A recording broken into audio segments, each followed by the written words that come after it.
कबीर, मोमीन, लतीफ, मुसलमान, सेना, न्हावी, जान, पुढं काय आहे? विष्णुदास. अहो त्यांनी कपाळाला टिळे लावले, मुखानं राम म्हटले आणि खांद्यावर भगवा घेतला, विष्णूचे दास झाले. मग आम्ही स्वीकारले.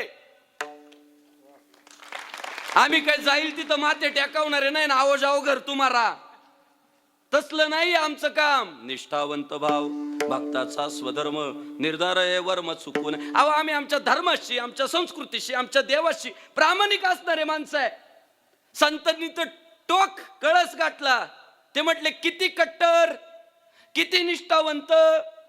पतिव्रते जैसा भ्रातार प्रमाण, आमा नारायण तैशा परी. म्हटल्या एखाद्या पतिव्रता स्त्रीला तिचा पती जसा सर्वस्व असतो तसा आमचा देव आम्हाला सर्वस्व आहे. आणि आपण म्हणतो की ते साधू संत सर्व धर्म समभाववाले होते.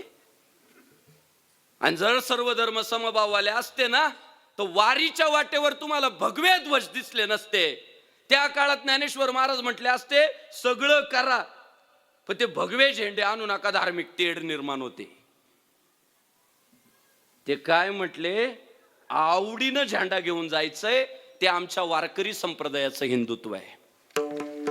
तुम्ही बोलत जा, सांगत जा आम्ही हिंदुत्ववादी आहे, आम्ही भगव्या ध्वजाशी प्रामाणिक असणारी माणसं आहे, आम्ही हिंदू धर्मात जन्माला आलेल्या देवी देवतांचेच उपासक आहे.